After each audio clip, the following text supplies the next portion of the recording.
You're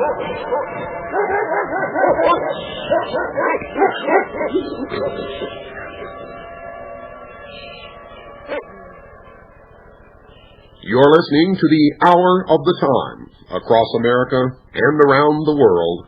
I'm William Cooper.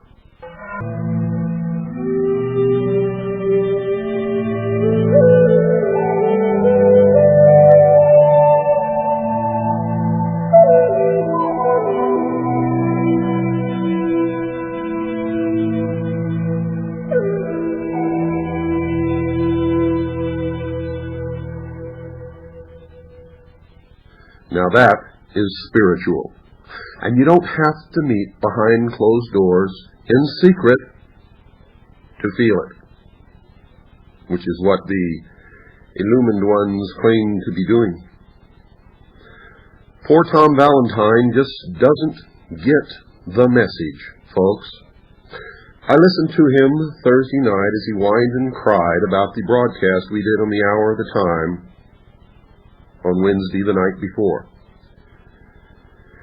He claimed that he had been unjustly attacked by someone that he knew nothing about, and that I was really angry because he didn't treat me too well during an interview that took place way back in 1989. All of that, folks, was lies. Total lies. He claimed that he knew nothing whatsoever about me. That is a lie also. You see, Tom Valentine has been attacking me personally for years. Those of you who listen to his program regularly know that. People have called in, asked him about William Cooper. And he has told people that I am not credible, that I'm some kind of a bullshit artist.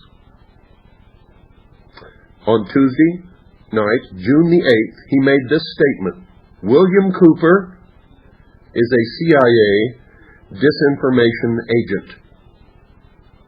When one of my CAGI members, I don't know which one, I don't know who it was, called in to offer some help to his guest who felt threatened by agencies of the federal government.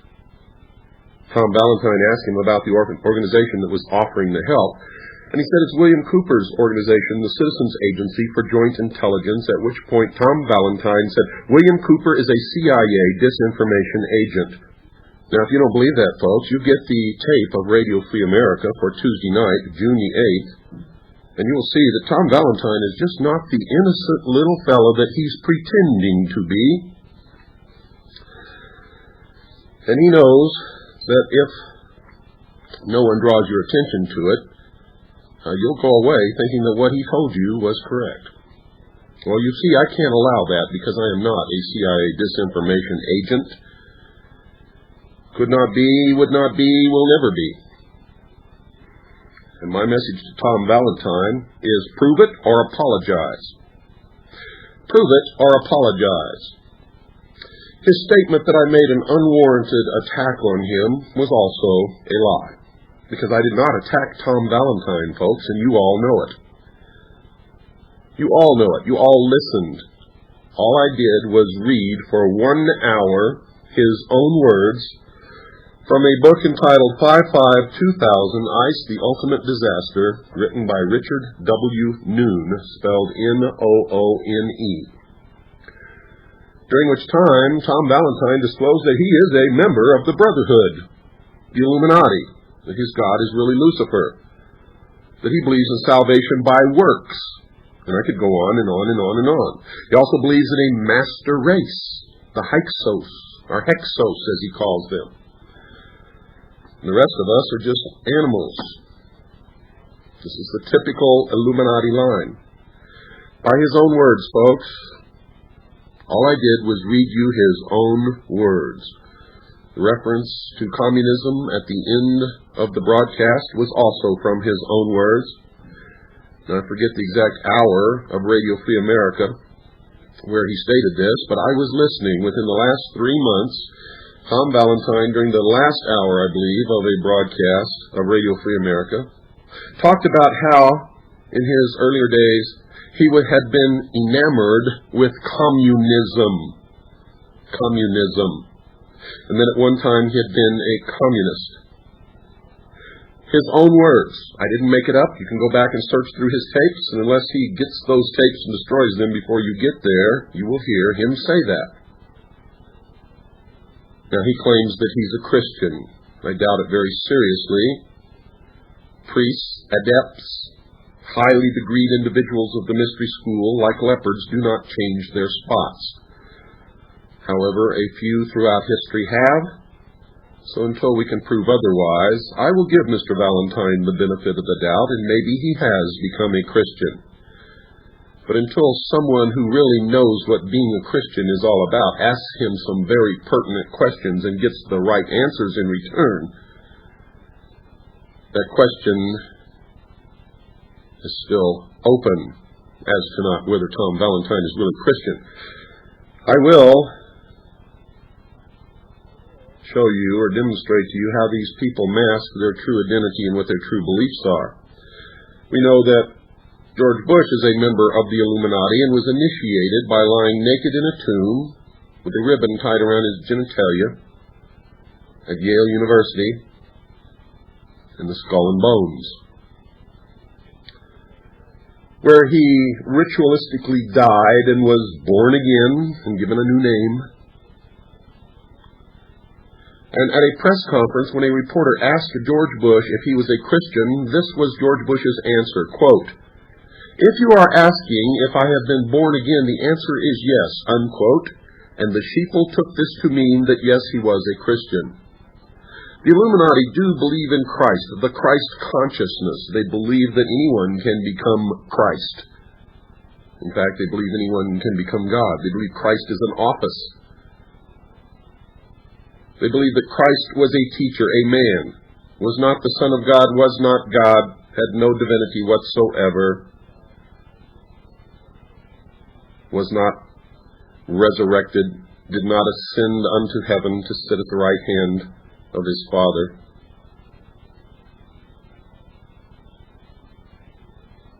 And you cannot believe anything that these people say. You see, once Tom Valentine revealed in his own words in 552,000 that he is a member of the Brotherhood, you have to understand that the knowledge that he has of the esoteric belief system of the Brotherhood indicates that he is a highly degreed adept or priest of the Brotherhood, and that he has taken many oaths, swearing that he will never reveal the secrets upon pain of death, and that he will never betray another member of the Brotherhood upon pain of death. I'm going to read you one of those oaths now. In fact, I'll read you two of those oaths, so that you'll see that the oaths get more serious the farther up the ladder one obtains. Listen very closely. I'm not going to tell you which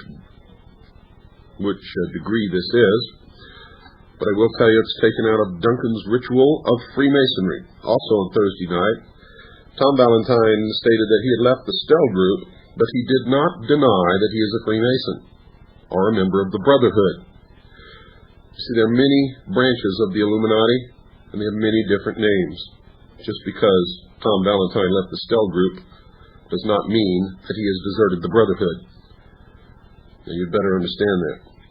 The purpose of that broadcast that we did last Wednesday night was not to attack Tom Valentine at all. The purpose of that broadcast was to let you know who he is, so that when you hear him say that William Cooper is a CIA disinformation agent, you can then judge his reasons and his agenda for saying that a little bit better than you could before you knew that information. And I intentionally used only his words and no other words to show you who he is. I did not make up anything. Nothing came off the top of my head. I made no accusations. I merely read to you his own words, and those words convicted Tom Valentine, not William Cooper. And I have to say this also, folks. If he had not blatantly and with no reason attacked me and accused me of being a CIA disinformation agent, that program would never have been necessary, because on this program, my admonition to everyone is to listen to everyone, read everything, believe nothing until you have investigated and found the truth in your own research. So I care not who people are, what organizations they belong to, what religion they practice, for the Constitution guarantees us protection of those rights, including the rights of Tom Valentine to worship Lucifer, or Jesus Christ, or Buddha, if he wants to. We have no complaint with that here. But in light of the accusation he made against me, it was absolutely necessary that the listening audience know who Tom Valentine is, what he really believes, what his hidden agenda is, so that you can judge his statement in the light of the truth. Now I'm going to read to you two oaths, ladies and gentlemen, taken from Duncan's Masonic Ritual and Monitor, or Guide to the Three Symbolic Degrees of the Ancient York Rite, and to the degrees of Mark Master, Past Master, Most Excellent Master, and the Royal Ark, by Malcolm C. Duncan, explained and interpreted by copious notes and numerous engravings, 3rd edition, with additions and corrections, printed by the David McKay Company, Incorporated of New York, which is the Freemason Publishing Company. So, folks, this will open your eyes and your ears, and you will realize how you're deceived and how these people must lie to you when you ask them for answers. They cannot give them to you, and will not. I quote directly from Duncan's. I, and whoever it is states their name, of my own free will and accord, in presence of Almighty God in this lodge of most excellent Master Masons, erected to him and dedicated to King Solomon, do hereby and hereon most solemnly and sincerely promise and swear, in addition to my former obligations, that I will not give the secrets of most excellent Master to any one of an inferior degree, nor to any person in the known world, except it be to a true and lawful brother of this degree, and within the body of a just and lawfully constituted lodge of such, and not unto him nor them whom I shall hear so to be, but unto him and them only whom I shall find so to be, after strict trial and due examination or lawful information. Furthermore, do I promise and swear that I will obey all regular signs and summonses handed, sent, or thrown to me from a brother of this degree, or from the body of a just and lawful constituted lodge of such, provided it be within the length of my cable toe. Furthermore, do I promise and swear that I will support the Constitution of the General Grand Royal Ark Chapter of the United States, also that of the Grand Chapter of this state under which this lodge is held, and conform to all the bylaws, rules, and regulations of this or any other lodge of which I may hereafter become a member. Furthermore, do I promise and swear that I will aid and assist all poor and indigent brethren of this degree, their widows and orphans, wheresoever dispersed around the globe, as far as in my power, without injuring myself or family. Furthermore, do I promise and swear that the secrets of a brother of this degree, given to me in charge as such, and I knowing them to be such, shall remain as secret and inviolable in my breast as in his own, murder and treason excepted, and the same left to my own free will and choice. Furthermore, do I promise and swear that I will not wrong this lodge of most excellent Master Masons, nor a brother of this degree, to the value of anything, knowingly, myself, nor suffer it to be done by others if in my power to prevent it. Furthermore, do I promise and swear that I will dispense light and knowledge to all ignorant and uninformed brethren at all times, as far as is in my power, without material injury to myself or family. To all which I do most solemnly swear, with a fixed and steady purpose of mind in me to keep and perform the same, binding myself under no less penalty than to have my breast torn open and my heart and vitals taken from thence and exposed to rot on the dunghill, if ever I violate any part of this my solemn oath or obligation of a most excellent master mason, so help me God and keep me steadfast in the due performance of the same. Master to the candidate, detach your hands and kiss the book 6 times. The candidate obeys. You will now rise and receive from me the sign, grip, and word of a most excellent master mason. Now, folks, there's several things in this oath you need to know. Number one, they swear, they pledge. This is unbelievable that they do this. They pledge. Let me read this to you. Furthermore, do I promise and swear that the secrets of a brother of this degree, given to me in charge as such, and I knowingly them to be such, shall remain as secret and inviolable in my breast as in his own, murder and treason excepted, and the same left to my own free will and choice. So even if he knows that a fellow brother has committed murder or treason, he can, of his own free will, decide not to inform anyone. And anything other than murder and treason, he is bound by solemn oath not to divulge and to protect and help that brother of the brotherhood, of the order, in every way possible. Now, let me give you the oath of the next degree, which excerpts from it the part about murder and treason accepted, and the same left to my own free will and choice, and makes it mandatory that no matter what the brother does, he is to be protected, helped, aided, and abetted, and its secrets are to be kept. And here is that oath.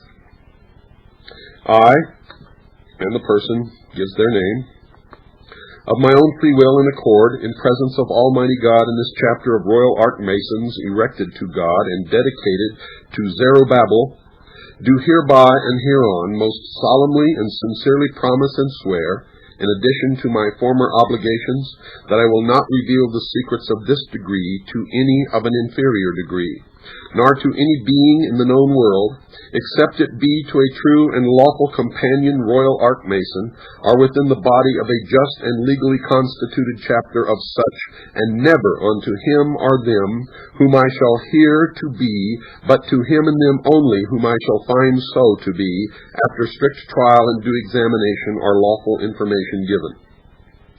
I furthermore promise and swear that I will not wrong this chapter of Royal Archmasons, or a companion of this degree, out of the value of anything myself, nor suffer it to be done by others, if in my power to prevent it.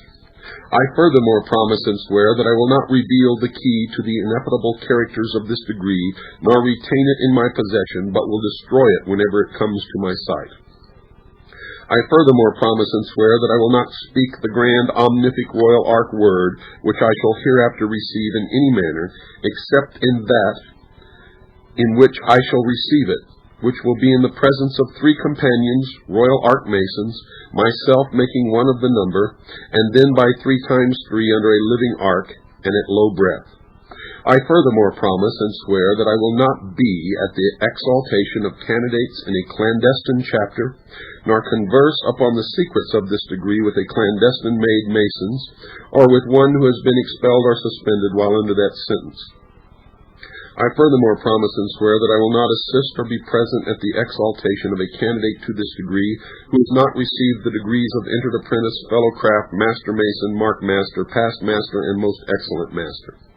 I furthermore promise and swear that I will not be at the exaltation of more nor less than 3 candidates at one and the same time. I furthermore promise and swear that I will not be at the forming or opening of a chapter of Royal Archmasons unless there be present 9 Royal Archmasons, myself making one of that number. I furthermore promise and swear that I will not speak evil of a companion royal archmason behind his back nor before his face, but will apprise him of all approaching danger if in my power.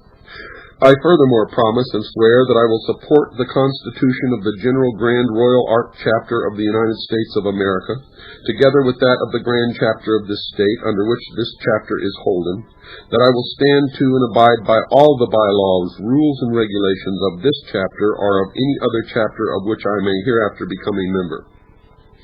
I furthermore promise and swear that I will answer and obey all due signs and summonses handed, sent, or thrown to me from a chapter of Royal Ark Masons or from a companion Royal Ark Mason if within the length of my cable tow. I furthermore promise and swear that I will not strike a companion Royal Ark Mason so as to draw his blood in anger. I furthermore promise and swear that I will employ a companion Royal Ark Mason in preference to any other person of equal qualifications. I furthermore promise and swear that I will assist a companion Royal Ark Mason when I see him engaged in any difficulty, and will espouse his cause so far as to extricate him from the same, whether he be right or wrong. I furthermore promise and swear that I will keep all the secrets of a companion Royal Ark Mason when communicated to me as such, or I knowing them to be such, without exceptions. I furthermore promise and swear that I will be aiding and assisting all poor and indigent companions, Royal Ark Masons, and their widows and orphans, wheresoever dispersed around the globe, they making application to me as such, and I finding them worthy, and can do it without any material injury to myself or family. To all of which I most solemnly and sincerely promise and swear, with a firm and steadfast resolution to keep and perform the same, without any equivocation, mental reservation, or self-evasion of mind in me whatever, finding myself under no less penalty than to have my skull smote off and my brains exposed to the scorching rays of the meridian sun, should I knowingly or willfully violate or transgress any part of this, my solemn oath and obligation of a Royal Ark Mason, so help me God, and keep me steadfast in the due performance of the same. Principal Sojourner, kiss the book 7 times. The candidate kisses the book as directed.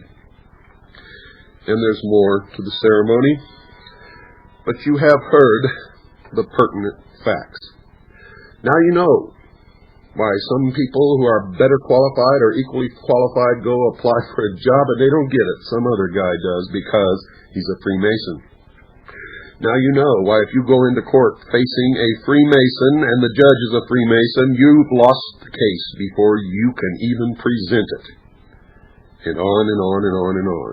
And you'll notice that in the last oath, there is no qualification as to murder or treason, but it says he must aid his brother Mason with no exceptions, whether he be right or wrong.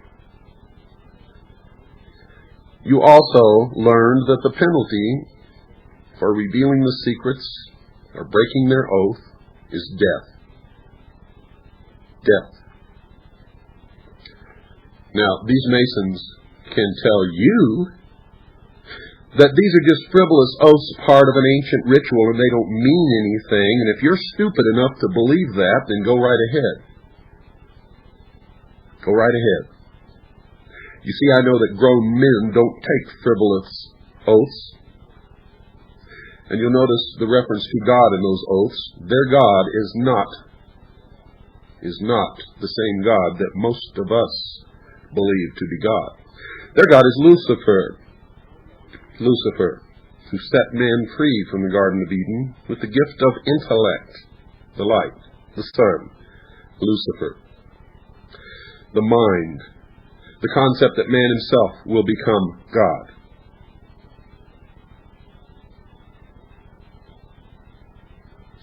I hope you all understand the implications of what you've learned tonight, and what you'll continue to learn as you listen to the hour of the time. I wish Tom Valentine well. I wish everybody in the world well. I want all the ills that have plagued mankind to disappear from this earth, and I would like to see man live peacefully with other men. I would like to see peace and goodwill reign upon the earth. But I'm not stupid, folks. I know that man is inherently flawed, and unless we guard our liberties and our freedoms, and unless we understand who the enemy is and guard against usurpation of those things that we consider to be worthwhile, then we will lose them. We will lose them. The ancient goal of the mystery religion of Babylon to create a utopia upon the face of this earth is a worthy ideal to strive for, but in reality, it will not and cannot work until man matures, until every person becomes responsible and educated, until secrets and deception and manipulations disappear from the earth, until dogma disappears. Don't ever believe anything unless you can prove it's true, folks. Anything at all. I don't care what it is. If you do, you are at the mercy. You are at the mercy of whoever is convincing you that you should believe it. You'll be a puppet at the end of someone's string. And to Mr. Tom Valentine, if you don't want to experience another program like last Wednesday night on the hour of the time, then you shouldn't be calling other people names. And I'm going to say this again. You stated on Tuesday, June the 8th, that I, William Cooper, am a CIA disinformation agent. Either prove it or apologize, but in any case, don't throw stones when you're living in a glass house. It's time for our break, folks. Don't go away. I'll be right back after this very short pause.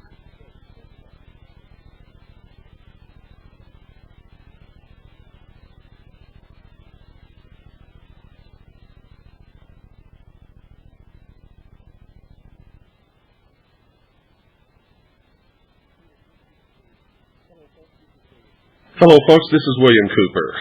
I know that many of you out there are worried about the economic condition that you find yourselves in, and you're also getting increasingly upset at the turn that the economy of the United States of America is taking. And it's not just here in this country, it's around the world. I learned just how bad it really is when I took my trip to London and spoke at Wembley Arena. If you would like to find out some of the ways which you can save your assets and protect yourself and your family from what's coming, and if you're smart, you can see it. No one has to tell you. Call 1-800-289-2646. That's 1-800-289-2646. Talk to our friends at Swiss America Trading and ask them, if you're one of the first 200 callers, about the book by Harry Figure on Tackle the Debt. Will be sent to you free of charge. Also, if you mention my name, William Cooper, you'll receive a free newsletter on protecting your future. Folks, by protecting your future, you're protecting the future of this show and freedom for the world. All we're concerned about here is getting information out to everybody in the world to wake the sheeple, empower the people, and save freedom for the world. Swiss America Trading is our partner in this effort, and for them to remain a partner in this effort, they've got to have your calls and they've got to have your business. So if you think the hour of the time is an important show, if you think that you're getting real worth from this program, you need to call Swiss America Trading. You'll not only be supporting this program, folks, you will be taking positive steps, which you probably have not done up to this time, to protect your assets and save your family from tremendous financial hardships in the near future. Call 1-800-289-2646. Do it right now. 1-800-289-2646. Ask for Harry Figge's pamphlet on Tackle the Debt. Also mention my name, William Cooper, for a free newsletter on protecting your future. Remember, by protecting your future, you're protecting the future of this show, The Hour of the Time, and freedom for the world. This is the last conduit for truth in media upon the face of this earth, bar none. If you haven't figured that out yet, you better sit down and do some serious thinking. Have you fallen into the trap of liking someone and then believing they can't be wrong because you like them? You know, occasionally we're going to be wrong on this show too, because we're human beings, but we're the only ones who will tell you that. We're the only ones who will tell you not to believe anything you hear here or anywhere else until you can prove it in your own research. We're the only ones trying to wake the sheeple and really empower the people, and we don't contradict ourselves on this show. You won't hear us have a guest who says one thing and hear us tell you that thing is what we believe to be true, and then 2 weeks later have somebody on that says it's all a bunch of baloney, and hear me say that it's all a bunch of baloney like you do on all the other shows. Doesn't happen here. If we're ever wrong, we'll be the first to tell you. But we will not be contradictory. We will not add to the confusion and the chaos. Ordo ab chaos is one of the methodologies of the mystery schools. You see, they control both sides. Freemasons run everything, including the Patriot movement, folks. They are creating, very quickly, a state of chaos. And when anarchy begins to prevail, and society begins to tumble and crumble, they will step in, institute order, and form their one-world totalitarian socialist state.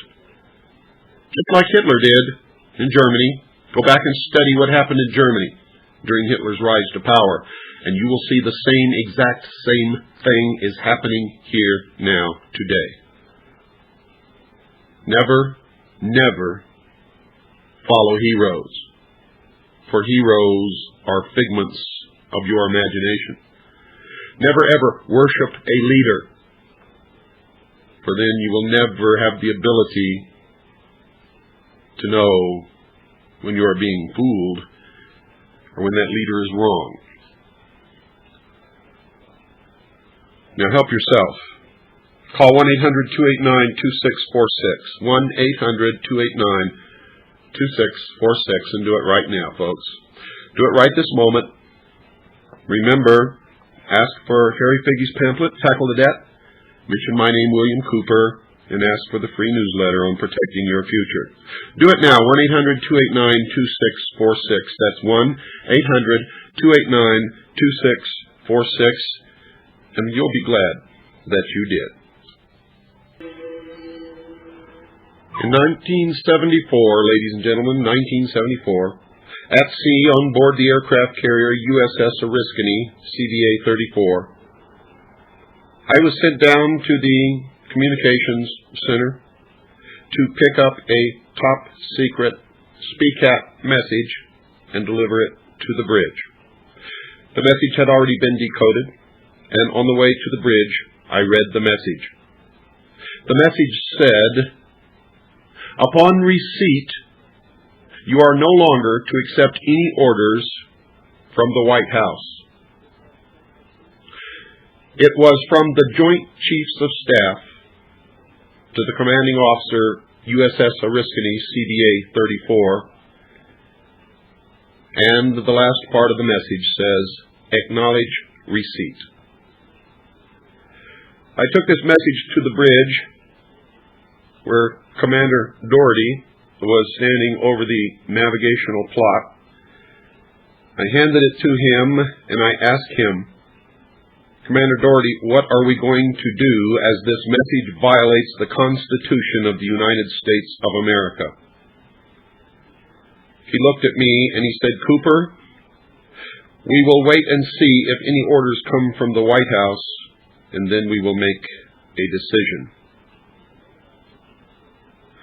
I wrote about this in my book, Behold a Pale Horse. I talked about it in my lectures in 1988 and 1989 for the first time. And people told me that I was out of my mind, that I was crazy. When asked about a military coup during the Nixon presidency. Fletcher Prouty ducked the issue and said, no, the coup took place when President Kennedy was assassinated. There were two coups, folks, and Fletcher Prouty knows it. Those of you who have seen my videotape of the lecture in Atlanta, Georgia, with the new Kennedy footage called The Sacrificed King, showing you what's really in Dealey Plaza, and how the movie JFK fooled everybody, and how actually Fletcher Prouty and Oliver Stone were laughing at the American people in that movie, then you know where Fletcher Prouty is coming from and why he made the statement that he did on Radio Free America. You also heard both Fletcher Prouty and Tom Valentine trying to cover up for the Freemasons, the Illuminati, the secret societies. And both of them were telling you, don't pursue that avenue of research, for they're not engaged in any conspiracy. Well, folks, I'm holding in my hands here a book entitled New World Order, The Ancient Plan of Secret Societies, written by William T. Still. And this book is copyrighted 1990. Now, I had disclosed to the public in lectures in 88 and 89 and 1990 everything I knew about the Nixon coup, that the rug was pulled out from under him. The military was ordered not to obey any orders from the White House. And, of course, the military controls communications, so even if the president wanted to send any orders to military units, he would not have been able to do it. In this book, William T. Still reveals what he knows about the Nixon coup. And I'm going to read you a portion of this so that you will understand. And I'm quoting directly from his book. My curiosity about secret societies began in the fall of 1973. As a young aspiring reporter living near Washington, D.C., I stumbled across a startling story of political intrigue. Since then, I've slowly pursued this sometimes contradictory story, only gradually coming to understand its significance over the years. This book is the fruit of more than a decade of research that led inexorably into their shadowy realm. On about October 15, 1973, I was given a memorandum by my father, Lieutenant Colonel William L. Still, a retired Air Force officer, one of the architects of the military's Defense Communications Network. On October 3, 1973, he was approached by an acquaintance, Joe Josephson, who claimed he had connections with the White House of President Richard M. Nixon. This acquaintance asked my father how he and his military friends would feel about a military takeover of the United States government. The atmosphere in Washington at that time was thick with political intrigue. The CIA stood accused of domestic spying at home and of coup d'etat making in Chile. The Watergate hearings had gone on throughout the summer, and now President Nixon was refusing to comply with court orders to surrender the White House tapes as evidence. The American Civil Liberties Union was taking out full-page ads in the New York Times urging impeachment of the president. My father was dumbfounded by the suggestion that a coup was afoot. Fortunately, he was able to conceal his shock long enough to learn some of the details from his associate, Mr. Josephson. Shortly thereafter, he wrote a memorandum detailing the incident and circulated it in military intelligence and FBI channels. This startling memorandum reads as follows. Memorandum for the record. Subject: rumor concerning planning for a military coup within the United States of America. Introduction. My name is William L. Still, Lieutenant Colonel, United States Air Force, retired. I am not an alarmist and consider myself to be intelligent, objective, and an analyst of above-average capability. I am writing this statement only after careful consideration of its potential impact on both the country and myself. The following summary is a combination of fact, hearsay, and conjecture. I have limited the subjective data to those areas which I believe will aid in evaluating the source of the rumor and make no comment on the rumor itself.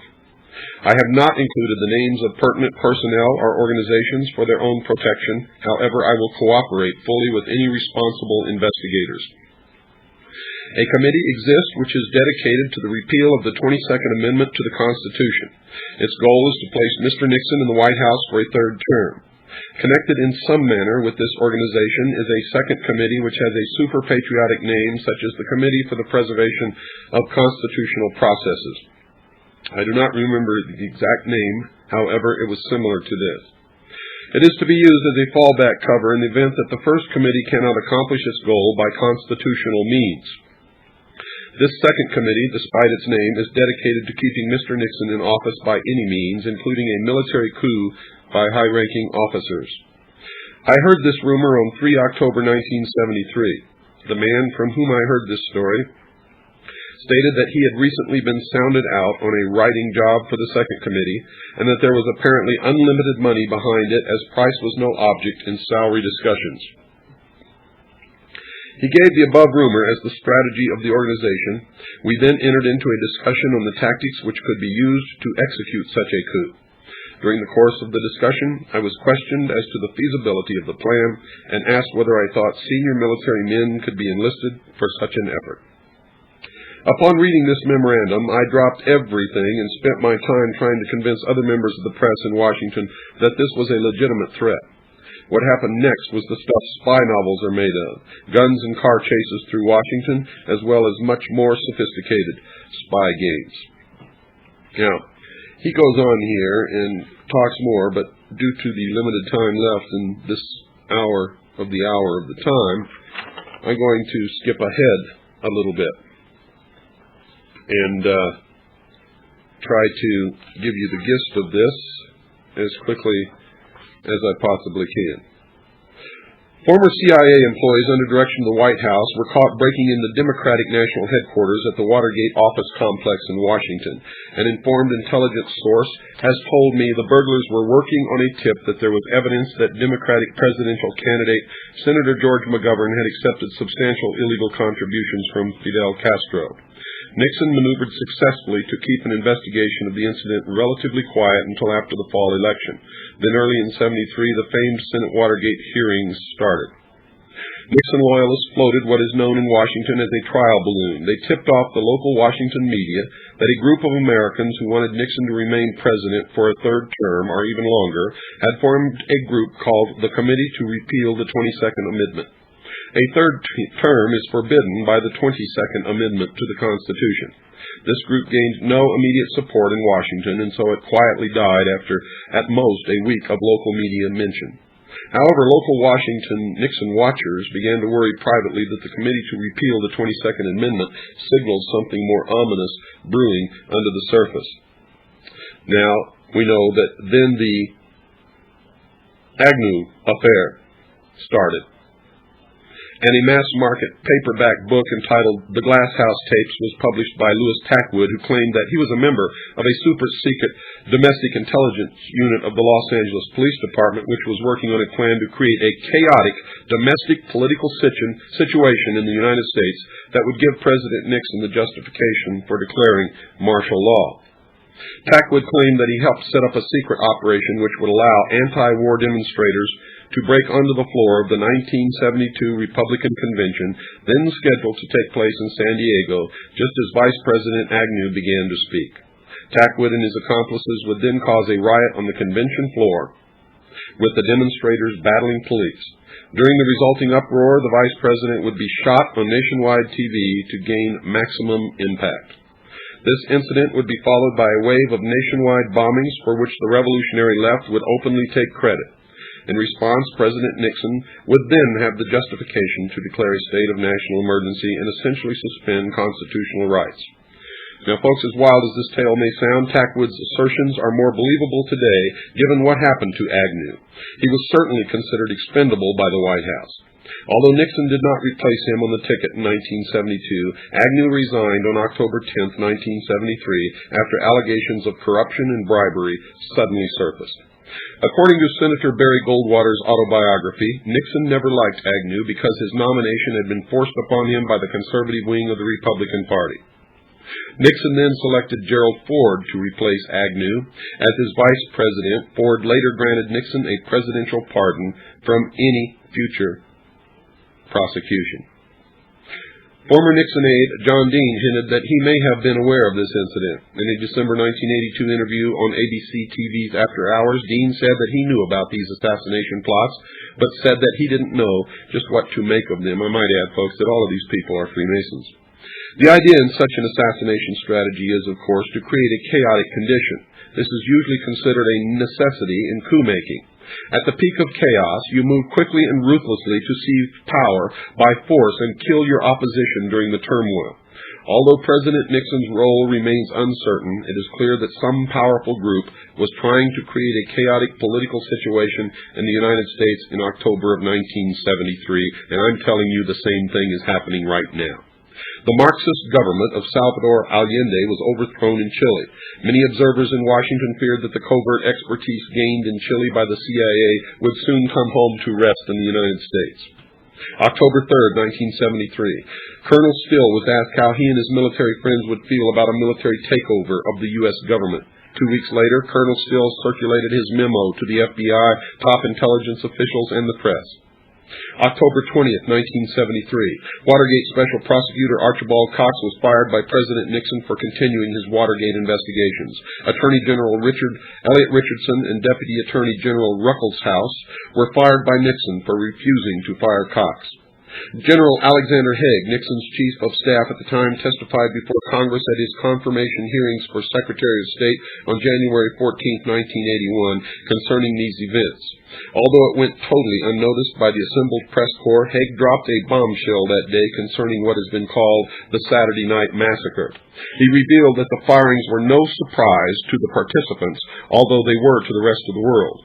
Haig claims that Attorney General Richardson knew his fate at least a day in advance, and that the firings were designed to prevent far more drastic scenarios.